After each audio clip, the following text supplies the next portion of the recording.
Hi everyone, today I am showing you something that has been a long time coming.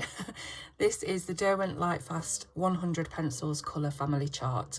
So if you've been with me a while, you'll know that these colour family charts are something that I've created in the past with several different coloured pencil brands, and basically I just try and identify the undertone of each colour and group them into families so the colours have the same undertone, and that means that they blend really nicely together. So instead of just having your pencils in a random order and just trying to have to pick, which ones will blend nicely, with this it's all laid out for you. So you can just order your pencils in this order in your pencil case if you want to, or however you want to do it. You can use this chart to help you. So people have been asking me for a Lightfast one for ages, and I really put it off because, well, for one, the colour family charts are very, very difficult to do. It takes a lot of brain power, concentration and time. And yeah, it's just not something that I can knock out really quickly.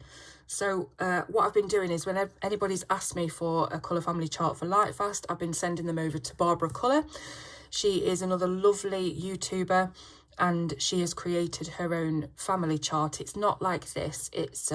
It looks like little round swatches on separate cards for each colour group, and that's been working really well for people, and she's done a fantastic job. But I still get asked really often to do my own version of it because, of course, everybody has different perceptions of colour and undertones and what have you. It just depends how you see it. So this is what I've done. I've created one, and as always with all of my colour family charts in the past, they're not perfect. I just want to make that really clear from the go, because there are lots of colours that don't want to fit in any particular family. So I just have to do my absolute best to try and, make it look right. Now, with the Derwent Lightfast in particular, there are a lot of colours that are missing, I've noticed. So obviously we've got 100 pencils, which isn't, a small amount of pencils, but it's not enough to really fill in certain gaps. So there are colours that would not fit in to any sort of place, and there were colours that were missing as well that I thought there needs to be another shade that goes in between there, to get it from A to B. Anyhow, let's just do this. So started off with the yellows. The sun yellow and the banana are in their own little family group because the banana is slightly deeper than the sun yellow and it's got the same undertone. These yellows are different. These are a little bit warmer, and you could absolutely take the sun yellow and blend it into the yellow. That's absolutely fine. But for the purposes of a family chart, if I'd have put the sun yellow and then the yellow, I would have then had to go into a more orangey tone, whereas this has more of an undertone of this cooler banana colour. So it's all a load of waffle, but it makes sense to me. Okay, so then we've got this group here, which again is the warmer yellows going into the oranges. Now really, there's only one true orange in this whole set. That's the flame colour.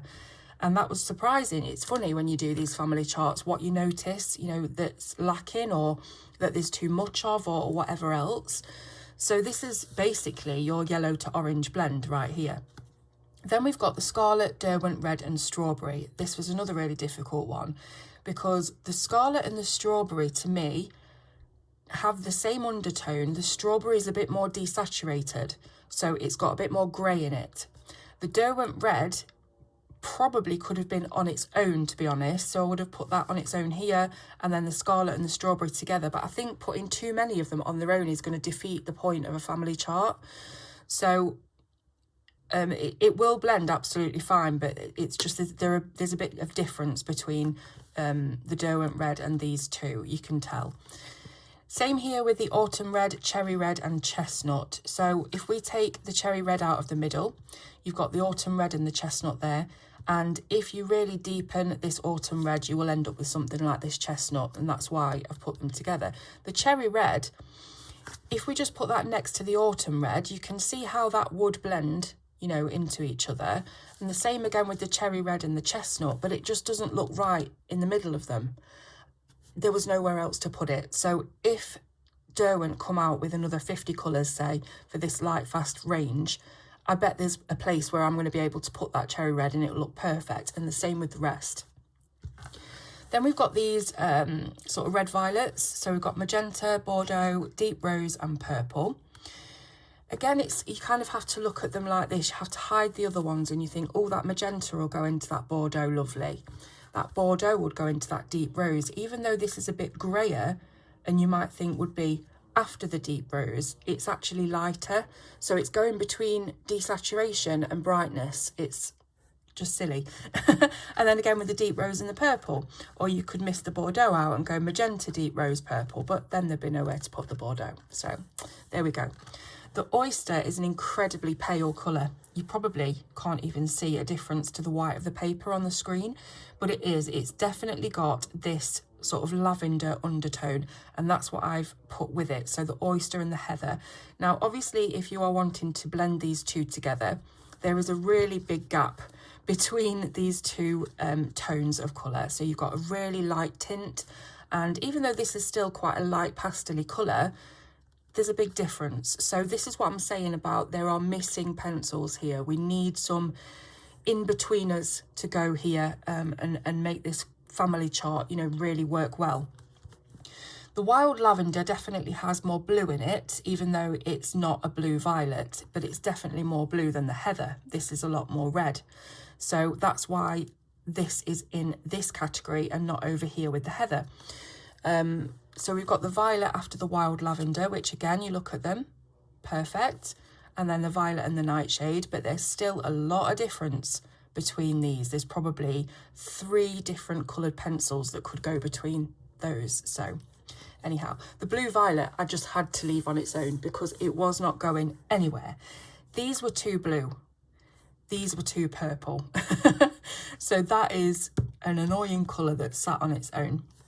Then we've got these blues here, which still have a little bit of a purplish tone to them, especially this deep blue. This is more kind of on the blue violet side, but it's not purple enough to go with the blue violet.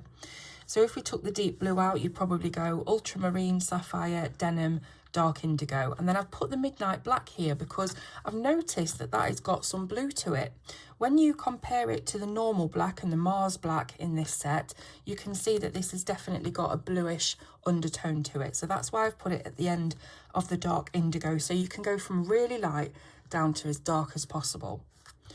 Then we've got these blues, which are starting to move into the greeny side of the blues. The Arctic, again, is an incredibly pale colour. So there's a lot of difference between the Arctic and the mid-blue 70%. What I would recommend if you are trying to blend these two together is doing an incredibly light layer of this mid-blue 70 and then using your Arctic over the top and just doing your absolute best to blend two colours that really are quite different in tone. Again, there needs to be more colours in between. So yeah, these are a bit more greeny, and you'll see that, especially kind of here in the midnight blues, they definitely have a green tone to them. This mid blue is slightly more blue, but it's not blue enough to go over here. Then we've got the ocean blue and the ocean blue dark. These are, again, very greeny blues, but very, very dark colours. So they wouldn't fit in there. There's too much green. And they wouldn't fit with the dark turquoise and the Pacific blue because they're just different. They're different tones altogether. This one, it's starting to get the green into it. This one's starting to get even more green into it. And it's a whole thing. So they're really dark. Sometimes with these Lightfast pencils, I think they've made them too dark. You know, there's certain colours that you can't even really see the colour that they are. They just look black. So yeah, I'm not, you know, too keen on the incredibly dark colours. We've then, like I said, got the dark turquoise and Pacific blue. The dark turquoise has got a lot more grey than the Pacific, so it's definitely more desaturated, but it's a lighter colour. So it's difficult. You know, you would normally put a desaturated colour towards the end of the blend, but this one, it wouldn't look right after here. This one would look too dark, so hey ho. Now this particular one is probably my favourite of the colour groups in the whole of Lightfast. I absolutely love this gorgeous blue-green colour. This is indicative of my favourite Prismacolor, which is the parrot green. I adore that colour, and that's very much like the peridot blue. Now my light aqua, I've actually lost that pencil, and I put a message on social media the other day asking if anyone knew of any shops that are like chain shops that I could maybe find one close to me that would sell Derwent Lightfast pencils individually, so I could get a light aqua. And there's nowhere really that sells them individual that's anywhere near me. And I didn't want to buy online because I don't have enough at the minute to sort of go and get a load of pencils to make the postage worth it. So I was like, I just need this one pencil. Anyway, I couldn't find it. The reason I've lost it, I know, is because I use it in conjunction with Prismacolors all the time. It is a fantastic light aqua, exactly what it says it is. So the aqua in the Prismacolors, the light aqua, is deeper than this. It's more like this. But that light aqua is a fantastic colour, just to get even lighter, you know. So what I did was I just put a light coating of this turquoise green over that, but it looks the same. So you'll know when you fill your chart out anyway. Yeah, so I love these. Perfect blend, nothing to say. Peridot yellow, vivid green and mountain green. So these ones again have quite a bit of blue in them. As you can see, if you compare them to these greens here, which is more of a true green. And the names really throw me off. You know, I try not to look at names when I'm doing colour family charts because it's all about the colour and not what the name is called. So, you know, something could be called black, for instance, but it's in the blues, you know. Peridot yellow and peridot blue make no sense to me, but then again, I'm not an artist. I'm not Monet, you know, I don't really know about colours that much, so maybe it's that's what they're actually called. But yeah, again, that's a perfect blend. And then we've got this one, the grass green, 70% grass green, and the basil. So the basil isn't perfect at the end of these two, but it wouldn't go anywhere else, so it can definitely be used. Then we've got these very desaturated greens: green earth, racing green, pine and spruce green. Some of these are slightly more blue, like the pine colour, and some are slightly more green, like the green earth. But again, there was nowhere else to put these, so I thought they're going to get a family of their own, like the little family of misfits. Then we've got foliage, ivy and forest, which again was difficult because this is moving into, this is a very yellowish green, and desaturated as well. This again is a yellowish green, but it is very deep and dark and desaturated and grey. And then the forest is another one of those colours that you can barely see the pigment because it is so dark. So these aren't necessarily the best combination of colours, but again, they wouldn't really go anywhere.